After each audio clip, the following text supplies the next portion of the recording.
राजनीति विज्ञान के मूल आधार के अंतर्गत आज अध्ययन करने जा रहे हैं आधुनिक दृष्टिकोण के आधार पर राजनीति विज्ञान का अर्थ एवं उसका क्षेत्र।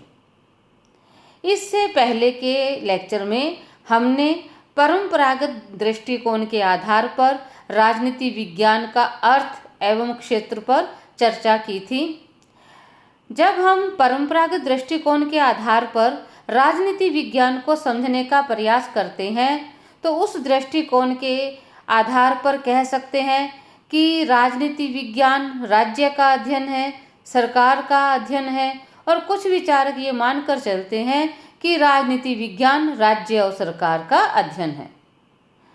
परंपरागत दृष्टिकोण द्वितीय महायुद्ध से पहले का दृष्टिकोण है, या हम कह सकते हैं कि द्वितीय महायुद्ध से पहले जिस राजनीति विज्ञान के विषय पर विद्वानों द्वारा चर्चा की गई थी, उन विद्वानों के विचारों को हम परंपरागत दृष्टिकोण के आधार पर अध्ययन करते हैं। और द्वितीय महायुद्ध के पश्चात राजनीति विज्ञान में एक बहुत बड़ा बदलाव आया और उस बदलाव को या उस चेंज को हम आधुनिक दृष्टिकोण के आधार पर अध्ययन करते हैं। तो आज हम अध्ययन करने जा रहे हैं राजनीति विज्ञान का आधुनिक दृष्टिकोण, जिसके अंतर्गत हम राजनीति विज्ञान की अर्थ और विभिन्न विद्वानों द्वारा दी गई परिभाषाएं व उसके क्षेत्र के बारे में व्यापक चर्चा करेंगे। जैसा कि मैंने आपको अभी बताया कि जो परंपरागत राजनीति विज्ञान है वो द्वितीय महायुद्ध के से पहले का विज्ञान है, लेकिन द्वितीय महायुद्ध के बाद दुनिया में बहुत बड़ा चेंज आया। द्वितीय महायुद्ध के बाद की दुनिया पूर्व की दुनिया से राजनीतिक संरचना, औद्योगिक विकास, वैज्ञानिक व तकनीकी उपलब्धियों तथा सैन्य क्षमता की दृष्टि से बिल्कुल ही भिन्न थी। तो विश्व में जो इतने बड़े परिवर्तन आए, उन परिवर्तनों ने मानव समाज व संस्कृति की परंपरागत अवधारणाओं के स्थान पर नई अवधारणाओं को जन्म दिया। द्वितीय महायुद्ध के पश्चात इस वातावरण में चार्ल्स मैरियम का नाम प्रमुख रूप से लिया जाता है। चार्ल्स मैरियम की रचना न्यू एस्पेक्ट ऑफ पॉलिटिक्स में राजनीति विज्ञान के अध्ययन हेतु नवीन एवं वैज्ञानिक तकनीकों के प्रयोग पर पूर्ण समर्थन उसका किया गया, उस पर बल दिया गया।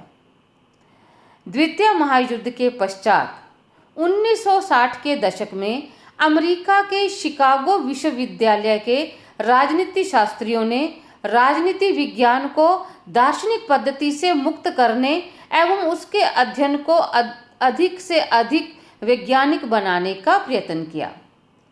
आपको सरल शब्दों में बताना चाहूँगी कि जब द्वितीय महायुद्ध संपन्न हुआ तो जब यह जानने का प्रयास किया गया कि किन कारणों के परिणाम स्वरूप द्वितीय महायुद्ध हुआ है, तो उन बैठकों में जो राजनीति शास्त्र के विद्वान लोग थे उनको बिल्कुल उनकी उपेक्षा की गई, राजनीति विज्ञान की उपेक्षा की गई। तब राजनीतिक वैज्ञानिकों द्वारा महसूस किया गया कि राजनीति विज्ञान में अब बदलाव का दौर है, क्योंकि अभी तक या कह सकते हैं कि द्वितीय महायुद्ध से पहले तक जो राजनीति विज्ञान था वो केवल संस्थाओं का ही अध्ययन करता था, जिसका वर्तमान समस्याओं से जिसका कोई मेल नहीं था। राजनीति विज्ञान केवल यहीं तक सीमित होकर रह गया था कि राजनीति विज्ञान राज्य का अध्ययन करता है या फिर सरकार का अध्ययन करता है। उस राजनीति विज्ञान में आधुनिकता नाम मात्र की भी नहीं थी। तब अमेरिका के शिकागो विश्वविद्यालय के राजनीति शास्त्रियों ने राजनीति विज्ञान को दार्शनिक पद्धति से मुक्त करने का प्रयास किया और राजनीति विज्ञान को अधिक से अधिक वैज्ञानिक बनाने का प्रयत्न किया। राजनीति विज्ञान को सामाजिक विज्ञान मानते हुए इसके अध्ययन को पूर्ण बनाने हेतु समाजशास्त्र, मनोविज्ञान, अर्थशास्त्र, मानव शास्त्र जैसे समाज विज्ञानों की वैज्ञानिक पद्धतियों को अपनाना उचित समझा। अर्थात राजनीति विज्ञान को अन्य समाज विज्ञानों से जोड़ने का प्रयास किया और इस कार्य में डेविड स्टन, कैटलिन और लॉसवेल के नाम प्रमुख है। तो सबसे पहले हम देखते हैं कि राजनीति विज्ञान से क्या अभिप्राय है आधुनिक दृष्टिकोण के आधार पर। तो जो राजनीति विज्ञान की जो आधुनिक अवधारणाएं हैं उसमें कैटलिन, कैप्लॉन, लॉसवेल, रॉबर्ट डेहल, पिनॉक और स्मिथ इनका विशेष योगदान है। इन विद्वानों ने राजनीति विज्ञान संबंधी अपने कथनों में राजनीति के वास्तविक एवं व्यवहारिक संदर्भों पर बल देते हुए उसे शक्ति, प्रभाव, राजनीतिक औचित्य एवं सत्ता से जोड़ने का प्रयास किया। आधुनिक दृष्टिकोण के आधार पर हम इन बिंदुओं को समझने का प्रयास करेंगे जिसके माध्यम से हम यह समझ सकते हैं कि आधुनिक दृष्टिकोण के आधार पर राजनीति विज्ञान से क्या अभिप्राय है। तो सबसे पहला जो बिंदु आता है वो यह है कि राजनीति विज्ञान मानव क्रियाओं का अध्ययन है। देखिए, जो परंपरागत राजनीति विज्ञान था, परंपरागत राजनीति विज्ञान में भी मानव का या मानव के व्यवहार का अध्ययन किया जाता था, लेकिन परंपरागत और आधुनिक दृष्टिकोण में इस आधार पर अंतर है कि जहाँ परंपरागत दृष्टिकोण मानव के केवल राजनीतिक व्यवहार का ही अध्ययन करता था, लेकिन जो आधुनिक दृष्टिकोण है वो मानव के राजनीतिक व्यवहार और राजनीतिक क्रियाओं का तो अध्ययन करता ही है, साथ ही मानव व्यवहार को प्रभावित करने वाले गैर राजनीतिक कारकों का भी अध्ययन करता है। आधुनिक राजनीतिक दृष्टिकोण के विचारकों का मानना है कि मानव का जो राजनीतिक व्यवहार है उस पर धर्म, अर्थ या कह लीजिए आर्थिक गतिविधियां, सामाजिक गतिविधियों का भी प्रभाव पड़ता है।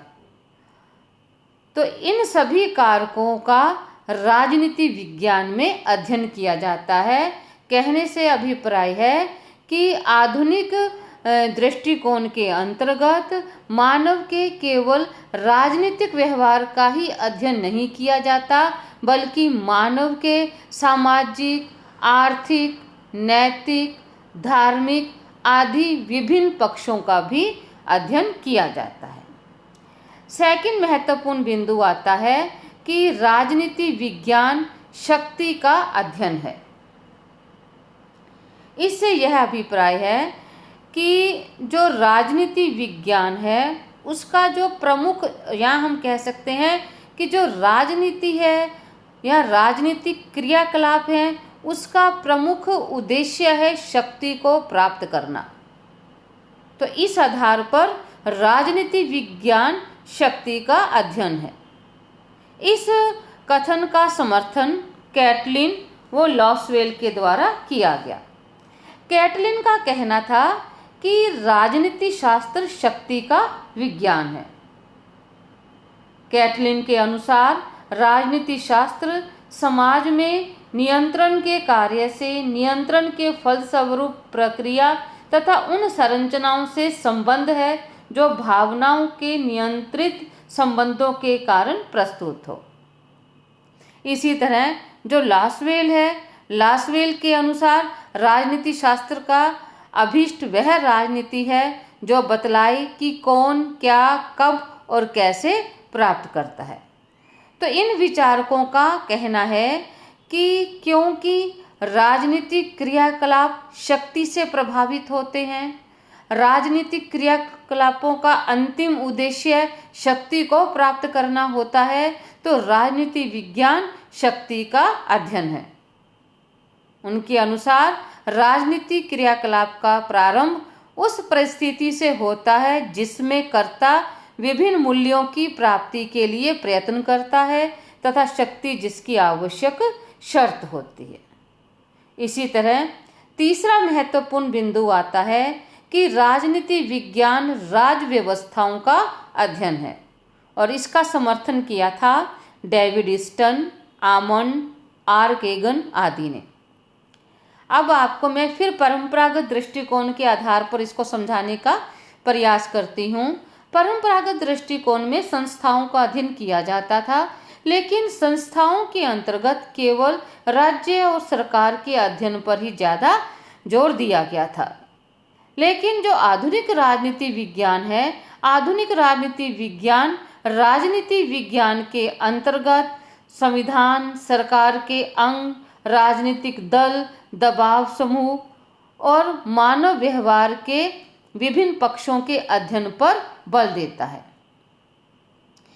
यह दृष्टिकोण राजनीति विज्ञान को समाजशास्त्रीय दृष्टिकोण में परिभाषित करता है।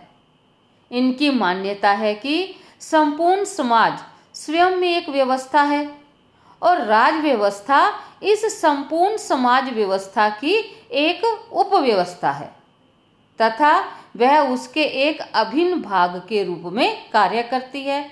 राज्य व्यवस्था में अनेक संरचनाएं क्रियाशील होती हैं और उन संरचनाओं का अध्ययन राजनीति विज्ञान के अंतर्गत किया जाता है। या हम कह सकते हैं कि राजनीति विज्ञान केवल राज्य और सरकार का अध्ययन मात्र ही नहीं है, बल्कि राजनीति विज्ञान संविधान, सरकार के विभिन्न अंग, राजनीतिक दल और दबाव समूहों का भी अध्ययन है। इसी तरह नेक्स्ट पॉइंट आता है कि राजनीति विज्ञान निर्णय प्रक्रिया का अध्ययन है। इस दृष्टिकोण के समर्थक राजनीति शास्त्री यह मानते हैं कि राजनीति विज्ञान सरकार का अध्ययन करते हुए समाज या राज्य में विद्यमान परिस्थितियों के संदर्भ में सरकार या शास्त्र के नीति संबंधी निर्णय लेने की प्रक्रिया का भी अध्ययन करता है। क्योंकि राजनीति विज्ञान सरकार का भी अध्ययन है, तो सरकार के द्वारा जो निर्णय लिए जाते हैं उस निर्णय प्रक्रिया का अध्ययन भी राजनीति विज्ञान के अंतर्गत आता है। तो ये था आधुनिक दृष्टिकोण के आधार पर राजनीति विज्ञान का अर्थ, जिसे हमने विभिन्न परिभाषाओं के माध्यम से समझने का प्रयास किया जाए। आधुनिक दृष्टिकोण के अनुसार राजनीति विज्ञान मनुष्य के सामाजिक राजनीतिक जीवन का अध्ययन करता है। इसके अंतर्गत राजनीतिक प्रक्रियाओं के साथ साथ राजनीतिक संगठनों का भी अध्ययन किया जाता है। अर्थात राजनीति विज्ञान का केवल यही संकुचित अर्थ नहीं है कि यह राज्य और सरकारों का अध्ययन है, बल्कि राजनीति विज्ञान मानव के राजनीतिक व्यवहार के साथ साथ उस व्यवहार के अन्य पक्षों का विस्तृत अध्ययन करने वाला विज्ञान है। राजनीति विज्ञान शक्ति का विज्ञान है, क्योंकि राजनीति का उद्देश्य शक्ति को प्राप्त करना है। राजनीति विज्ञान निर्णय प्रक्रिया का अध्ययन है और साथ ही राजनीति विज्ञान के अंतर्गत विभिन्न संरचनाओं और संस्थाओं का भी अध्ययन किया जाता है। तो इस आधार पर हम कह सकते हैं कि राजनीति विज्ञान का क्षेत्र बहुत व्यापक होना चाहिए। अब हम अध्ययन करते हैं कि आधुनिक राजनीति विज्ञान का क्षेत्र क्या है। देखिए, आधुनिक युग में राजनीति विज्ञान का क्षेत्र भी अत्यधिक विकसित हो चुका है। जब हम आधुनिक दृष्टिकोण के आधार पर राजनीति विज्ञान का अर्थ समझने का प्रयास कर रहे थे, तो राजनीति विज्ञान के अर्थ से ही यह बात स्पष्ट हो जाती है कि राजनीति विज्ञान का क्षेत्र व्यापक है, जिसके अंतर्गत शक्ति, निर्णय प्रक्रिया एवं राजनीतिक संस्थाओं का अध्ययन किया जाता है। शक्ति व प्रभाव के संदर्भ में राजनीति की सर्वव्यापकता ने उसे हर तरफ पहुंचा दिया है। न केवल सामाजिक बल्कि व्यक्तिगत जीवन के भी लगभग सभी पक्ष राजनीतिक व्यवस्था के अधीन हैं। हम कह सकते हैं कि मानव के द्वारा जो विभिन्न गतिविधियां और क्रियाकलाप किए जाते हैं वो कहीं ना कहीं राजनीति विज्ञान को प्रभावित करते हैं। तो अब हम अध्ययन करने जा रहे हैं कि आधुनिक दृष्टिकोण के आधार पर राजनीति विज्ञान का क्षेत्र क्या है। तो सबसे पहला बिंदु आता है मानव के राजनीतिक व्यवहार का अध्ययन। ये मैं अभी आपको समझा चुकी हूँ कि इसमें मानव के राजनीतिक व्यवहार के अध्ययन पर विशेष बल दिया गया है। मानव व्यवहार को प्रभावित करने वाले गैर राजनीतिक तत्वों का अध्ययन भी मानव के राजनीतिक व्यवहार को प्रभावित करता है। तो इन गैर राजनीतिक तत्वों का अध्ययन भी राजनीति विज्ञान के अंतर्गत किया जाता है।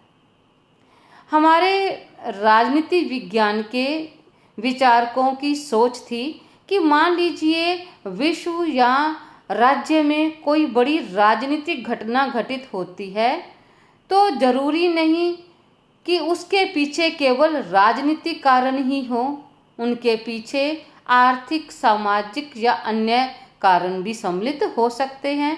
तो राजनीति विज्ञान के अंतर्गत मानव के व्यवहार के अध्ययन पर बल दिया गया। सेकंड है विभिन्न अवधारणाओं का अध्ययन। अब जो आधुनिक राजनीति विज्ञान है उसमें केवल राजनीतिक व्यवहार का अध्ययन ही नहीं किया जाता बल्कि शक्ति, प्रभाव, सत्ता, नियंत्रण, निर्णय प्रक्रिया आदि का भी वैज्ञानिक अध्ययन इसमें शामिल है। यह संस्थाओं के औपचारिक अध्ययन के स्थान पर राजनीतिक क्रियाकलापों का अध्ययन करता है। राजनीति शास्त्री इन्हीं अवधारणाओं के आधार पर ही राजनीतिक संस्थाओं का अध्ययन करते हैं। नेक्स्ट आता है कि राजनीति विज्ञान समस्याओं एवं संघर्षों का अध्ययन है। परंपरागत दृष्टिकोण में राजनीति विज्ञान की समस्याओं एवं संघर्षों को अध्ययन में शामिल नहीं किया गया था, लेकिन आधुनिक दृष्टिकोण में यह माना गया है कि राजनीति शास्त्र को सार्वजनिक समस्याओं व संघर्षों का अध्ययन क्षेत्र में उसको शामिल किया जाना चाहिए। उनके मत में मूल्य एवं साधनों की सीमितता के कारण उनके वितरण की समस्या पैदा होने से तनाव व राजनीति का प्रारंभ होता है।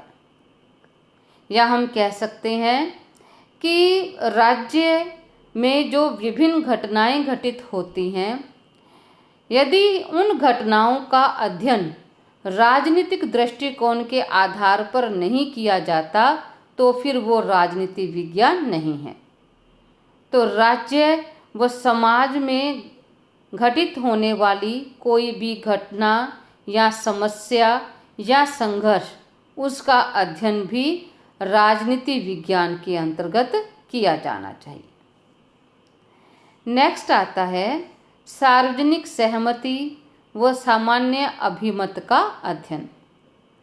कुछ विद्वानों का मत है कि राजनीति विज्ञान सार्वजनिक समस्याओं पर सहमति व सामान्य अभिमत का अध्ययन है।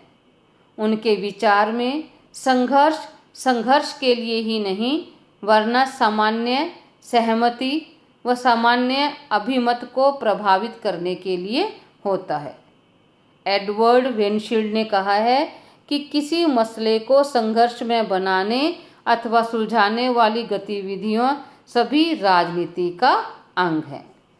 तो इस आधार पर हम कह सकते हैं कि आधुनिक दृष्टिकोण के विद्वानों में राजनीति विज्ञान के क्षेत्र में यद्यपि कुछ मतभेद हैं, लेकिन इन मतभेदों के बावजूद भी फिर भी ये राजनीतिक विचारक यह मानकर चलते हैं कि आधुनिक दृष्टिकोण के आधार पर राजनीति विज्ञान का अध्ययन क्षेत्र यथार्थवादी है, वो अधिक व्यवहारिक है और इसके अध्ययन में अंतर अनुशासनात्मक दृष्टिकोण व वैज्ञानिक पद्धतियों का प्रयोग होना चाहिए। आधुनिक राजनीति शास्त्रियों का राजनीति विज्ञान में वैज्ञानिक प्रामाणिकता व सुनिश्चितता का दावा अभी यद्यपि पूरा नहीं हुआ है, लेकिन इन वैज्ञानिकों का प्रयास है कि राजनीति विज्ञान को अधिक से अधिक वैज्ञानिक बनाने के लिए हमें व्यवहारवादी या व्यवहारिक राजनीतिक अध्ययन पर बल देना होगा। धन्यवाद।